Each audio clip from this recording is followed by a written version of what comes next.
O Trovejar do Silêncio, Joel Goldsmith.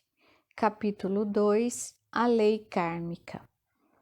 Todos os sofrimentos que o mundo vivencia hoje vêm da ideia de separação de Deus, por não aceitar um Deus que está tão perto quanto o fôlego, mais próximo que as mãos e os pés. Um Deus que não só é capaz, como também quer e deseja que frutifiquemos com abundância.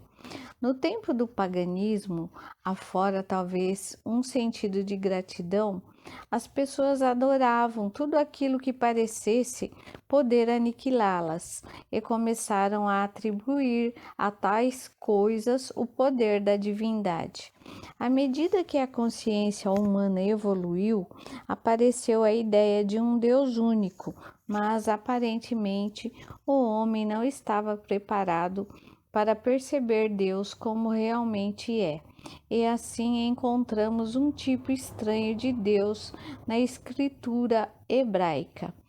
Assim como sabemos que o Sol, a Lua e as estrelas não são Deus, sabemos hoje que Jeová, o Deus da ira e da vingança, não é Deus. O Deus do Velho Testamento não é Deus, é a lei de karma. É a lei que diz que o que você semear, colherá.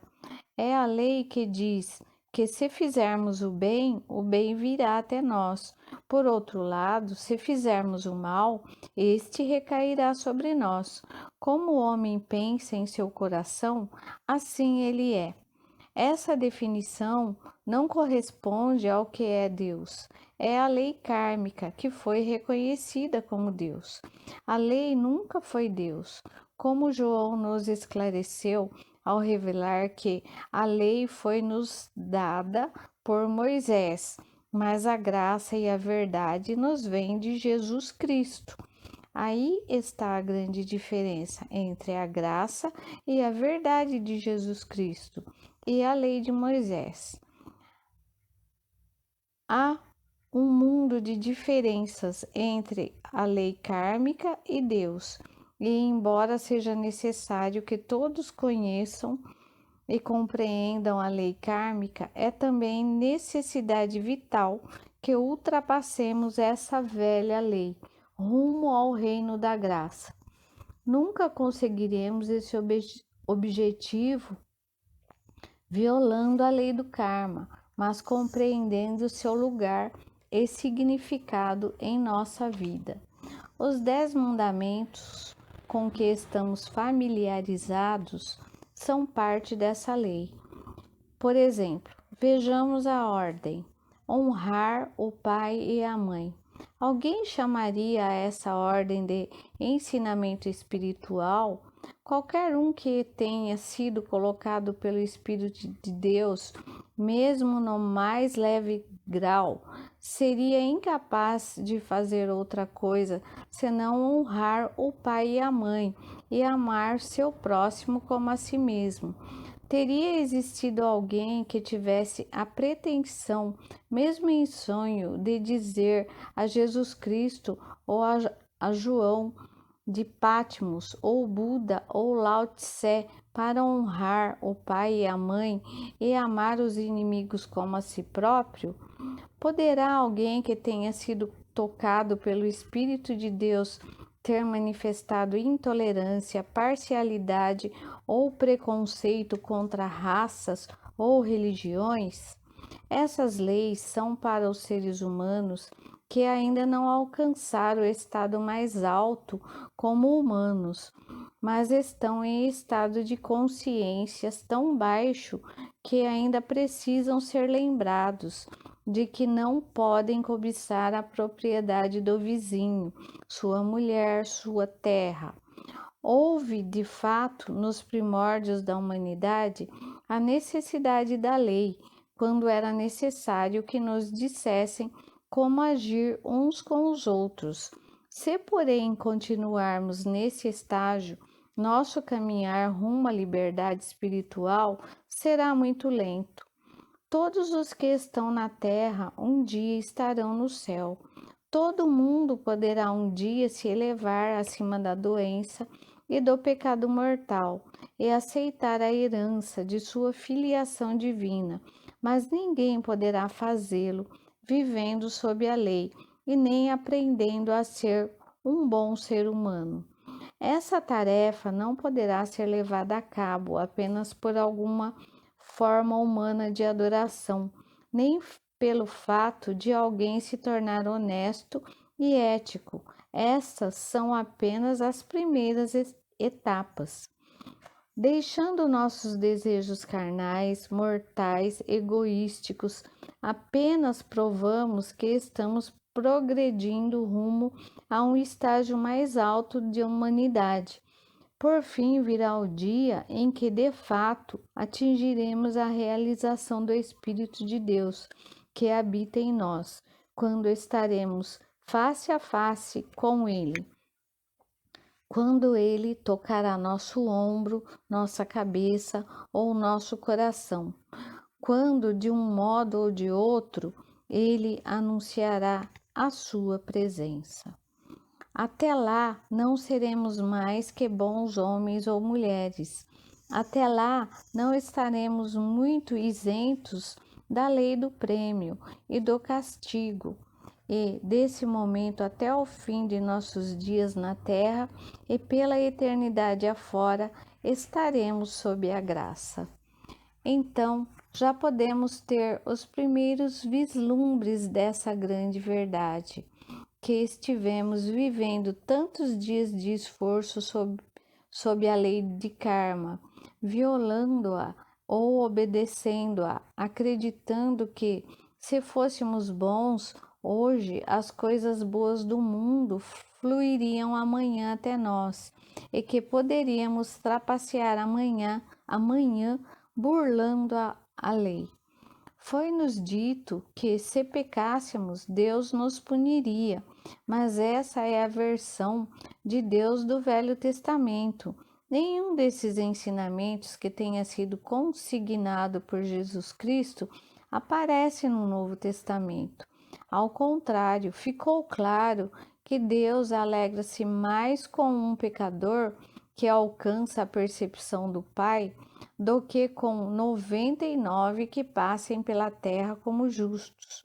Não seria, pois, o caso de imaginar que todos os 99 justos não agradam tanto a Deus quanto um só pecador que acorde? O Deus de muitas pessoas na terra é aquele que pune o mal e recompensa o bem. Essa representação não é Deus. Nós não temos de temer Deus, nem tentar influenciá-lo ou fazer sacrifícios a ele.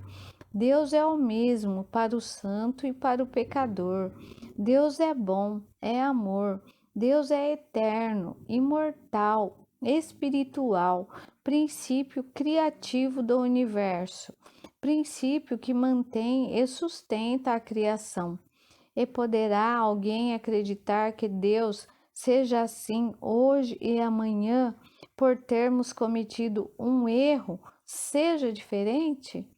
Não é de estranhar que o mundo hebraico tenha reagido com violência ao ouvir de Jesus, o Cristo, que os sacrifícios animais e monetários não agradavam a Deus.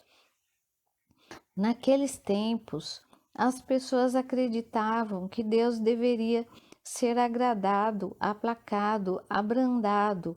Acreditavam que, de algum modo, Deus seria influenciado pela conduta humana.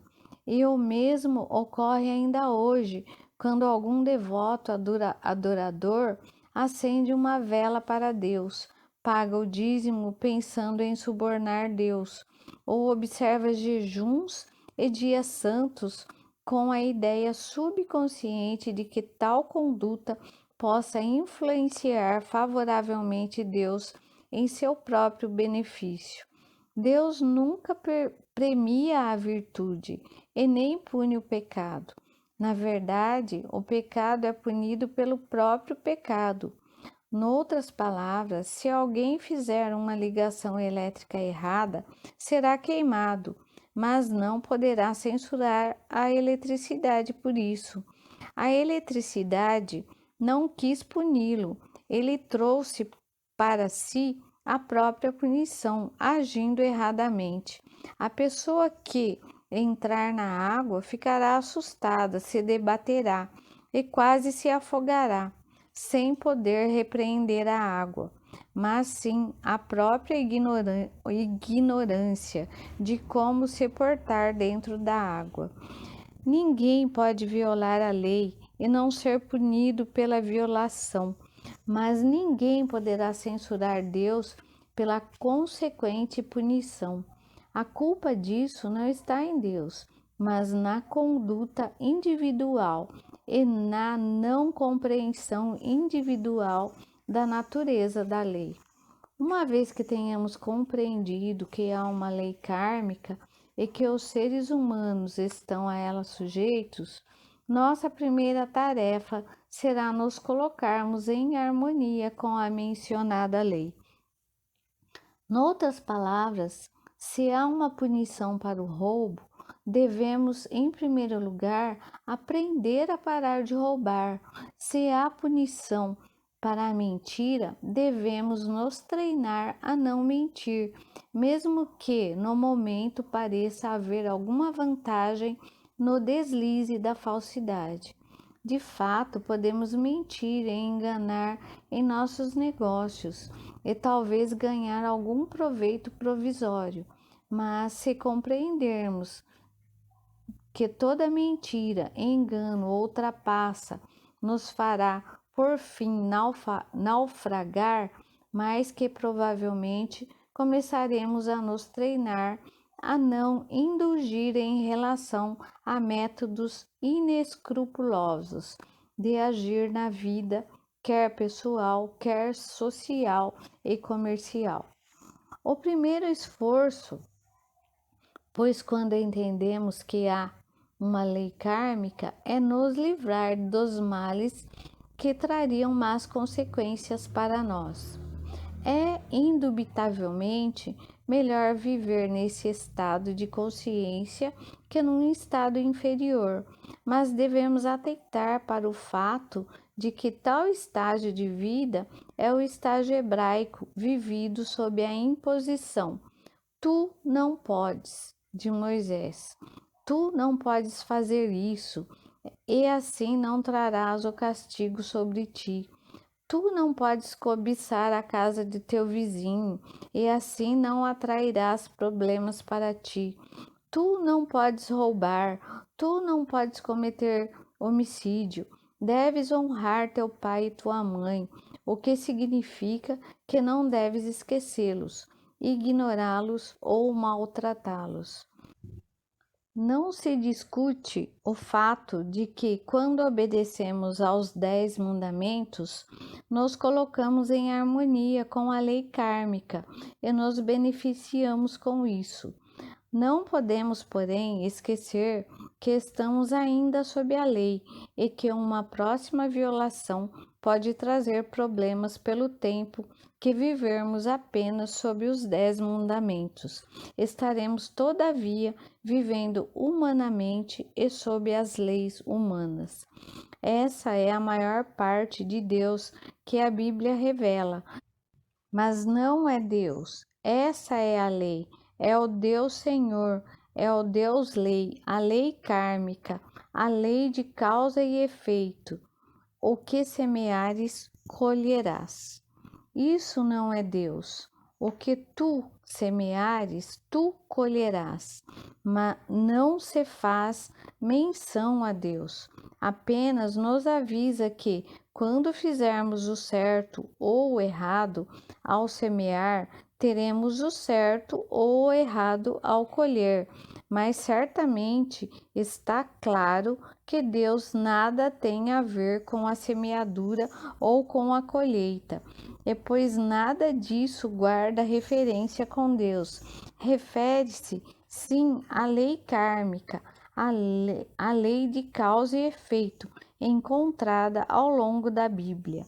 Mas como acreditou-se que isso fosse Deus, essa ideia perpetuada pelas pessoas que não ousaram ler a Bíblia com objetividade e que hoje chamam a si mesmas de protestantes ou católicas, sendo que todas elas aceitam o velho Deus hebraico dos 10 mandamentos, o Deus de causa e efeito, o Deus do karma.